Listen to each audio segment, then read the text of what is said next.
Hello friends, कैसे हो आप सब। आई होप आप सब मस्त होंगे।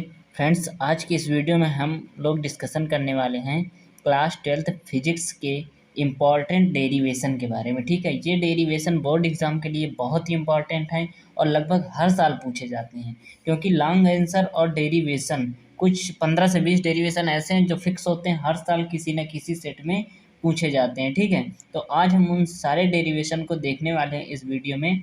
इसमें हम उनको सॉल्व नहीं करवाएंगे, बल्कि बताएंगे कि कौन कौन से डेरिवेशन आपके लिए इम्पॉर्टेंट है। ठीक, बाकी उसका सलूशन नेक्स्ट वीडियो मिलने वाला है और हमने कुछ क्वेश्चन का सलूशन करवा भी दिया है। ठीक है, तो चलिए वीडियो को करते हैं स्टार्ट।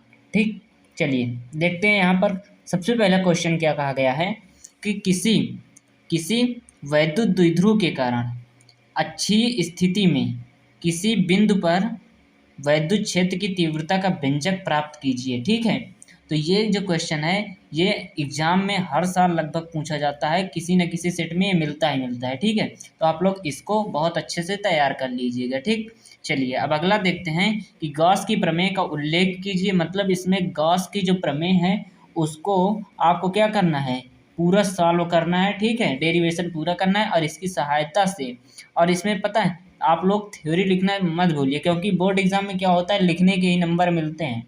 ठीक है, आप जितना ज़्यादा लिख सकते हैं आपको नंबर उतने ही अच्छे मिलते हैं। ठीक, तो आप लोग थ्योरी पर विशेष ध्यान दीजिए। थ्योरी लिखने के बाद आप लोग इसका डेरिवेशन कीजिएगा। ठीक, तो इसकी सहायता से अनंत विस्तार की समतल आवेशित प्लेट के निकट वैद्युत क्षेत्र की तीव्रता का व्यंजक आपको इस पर लिखना है। ठीक है, तो ये क्वेश्चन भी बहुत ही इम्पोर्टेंट है एग्ज़ाम के लिए, तो आप लोग इसको मिस ना करिएगा, आप लोग इसे ज़रूर पढ़िएगा। ठीक है, चलिए अब हम लोग समझते हैं अगला क्वेश्चन क्या है।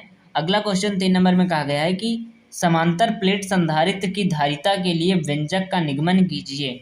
ठीक है, कैपेसिटर के बारे में आप इस ऐसा नहीं है कि मैं जो क्वेश्चन बता रहा हूँ आप सिर्फ उन्हीं को पढ़िए, इससे रिलेटेड जितने भी क्वेश्चन बनते हैं आप लोग उनको जरूर पढ़ लीजिएगा। ठीक है, तो यहाँ पर समांतर प्लेट संधारित्र की धारिता के लिए व्यंजक का निगमन करना है, तो आप संधारित्र के बारे में कायदे से पढ़ लीजिए। ठीक है, और वो क्वेश्चन पढ़ लीजिए जिसमें कहते हैं कि बीच में परावैद्युतांक रखा रहता है तब उसकी धारिता क्या होती है। ठीक है, तो ये बहुत सारे इंपॉर्टेंट उससे रिलेटेड क्वेश्चन बनते हैं और भी। ठीक, तो आप लोग उनको भी एक बार ध्यान में रख लीजिएगा और समझ लीजिएगा। ठीक है, चलिए अब हम लोग अगला क्वेश्चन समझते हैं।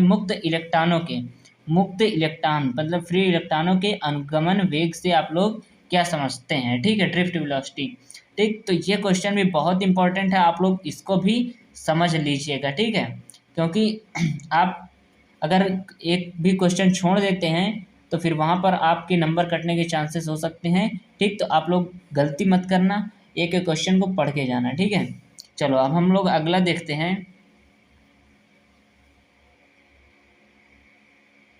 यहाँ पर कहा गया है कि वैद्युत परिपथ के लिए किरचॉफ के नियमों का उल्लेख कीजिए। ठीक, क्या कहा गया है, वैद्युत परिपथ के लिए किरचॉफ के नियमों का उल्लेख कीजिए तथा इसकी सहायता से व्हीटस्टोन ब्रिज के संतुलित होने का जो फार्मूला है उसको व्युत्पन्न करना है, P/Q बराबर R/S। ठीक, तो ये क्वेश्चन भी बहुत इंपॉर्टेंट है। व्हीटस्टोन ब्रिज और किरचॉफ के दोनों नियम आप लोग बिल्कुल कंठस्थ कर लीजिए। ठीक, तो इनमें दो में से एक क्वेश्चन तो 100% मिलता है, और अगर ये यहाँ पे दोनों नहीं देगा तो फिर इसके साथ करेगा क्या कि आपको जैसे किरचॉफ का नियम पूछ लेगा और उसके साथ एक न्यूमेरिकल लगा देगा, या तो व्हीटस्टोन ब्रिज पूछ लेगा और उसके साथ क्या करेगा, एक न्यूमेरिकल लगा देगा। ठीक है, तो इस प्रकार से ये पूछता है। चलो अब हम लोग अगला क्वेश्चन समझते हैं।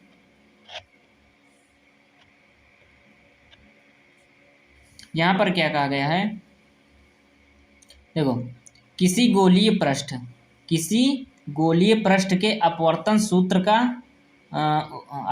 सूत्र उपयुक्त चिन्हों का अर्थ बताते हुए क्या करना है, डेरिवेशन करना है, और इसकी सहायता से पतले लेंस के लिए संबंध 1/f बराबर n-1, ठीक, 1/r1 - 1/r2 क्या करना है, सिद्ध करना है आपको, ये क्वेश्चन प्रूव करना है। ठीक, तो ये भी बहुत इंपॉर्टेंट क्वेश्चन है, और ऐसा नहीं कि मैंने इसको बताया तो आप इसी को तैयार करिए, इससे रिलेटेड और भी दो एक क्वेश्चन बनते हैं लेंस के, हाँ, गोली पृष्ठ के अपवर्तन सूत्र वाले, तो आप लोग उनको भी तैयार कर लेना। और ठीक, लेंस से जो फार्मूले आते हैं आप लोग उनको भी तैयार कर लेना डेरिवेशन। ठीक, चलिए अब अगला देखते हैं क्या कहा गया है। ठीक है, यहाँ पर आप लोग समझिए, किसी पतले उत्तल लेंस के लिए लेंस मेकर सूत्र को व्युत्पन्न कीजिए। मतलब लेंस मेकर फार्मूला, ये बहुत ही इंपॉर्टेंट है, सबसे ज़्यादा इंपॉर्टेंट तो यही क्वेश्चन है। ठीक, लेंस मेकर फार्मूला हर साल पूछता है, लगभग किसी न किसी सेट में ये मिलता ही मिलता है। ठीक, तो आप लोग इसको जरूर पढ़ना, छोड़ना तो बिल्कुल भी नहीं। ठीक, अगला क्या कहता है, अगला कह रहा है बायो-सेवर्ट नियम की सहायता से वृत्ताकार धारावाही कुंडली के केंद्र पर उत्पन्न चुंबकीय क्षेत्र की तीव्रता के लिए सूत्र बताना है। ठीक है, तो आप लोग बायो-सेवर्ट का नियम और उससे रिलेटेड जो भी क्वेश्चन हैं, ठीक, और न्यूमेरिकल, उनको जरूर तैयार कर लीजिएगा, क्योंकि बायो-सेवर्ट का नियम बहुत ही इंपॉर्टेंट है। ठीक, क्योंकि मैंने इस सीरीज में वही क्वेश्चन लिए हैं जो कि प्रीवियस ईयर में पूछे गए हैं, किसी न किसी सेट में पूछे गए हैं। ठीक, तो ये क्वेश्चन बहुत इंपॉर्टेंट है आपके बोर्ड एग्जाम 2024 के लिए। ठीक है, तो चलो अब अगला देखते हैं। अगला क्या कहा गया है कि एक परिनालिका के स्वप्रेरण गुणांक का सूत्र प्राप्त कीजिए। ठीक, स्वप्रेरण गुणांक और अन्योन्य प्रेरण गुणांक, ठीक है, ये सब क्या होते हैं, स्वप्रेरण क्या होता है, अन्योन्य प्रेरण क्या होता है, तो इससे रिलेटेड सारे क्वेश्चन आप लोग पढ़ लीजिएगा। ठीक है, चलिए अब हम लोग देखते हैं, श्रेणी अनुनादी परिपथ की सहायता से अनुनादी आवृत्ति का व्यंजक प्राप्त कीजिए। श्रेणी अनुनादी परिपथ की सहायता से अनुनादी, ठीक, तो अब इसमें ऐसा नहीं है कि मैंने यही क्वेश्चन बताया तो आप लोग सिर्फ यही को पढ़िएगा, इससे रिलेटेड बहुत सारे क्वेश्चन बनते हैं एग्जाम में, तो आप लोग उनको भी पढ़ लीजिएगा। ठीक है, जैसे LCR सर्किट वगैरह जितने भी होते हैं तो आप लोग उनको भी समझ लीजिएगा। ठीक, चलो अब हम देखते हैं एक क्वेश्चन, ये जो बहुत ही इंपॉर्टेंट है। क्या कहा गया इसमें कहा गया पीएन संधि डायोड का क्या है। इसमें क्या कहा है, पीएन संधि डायोड क्या है।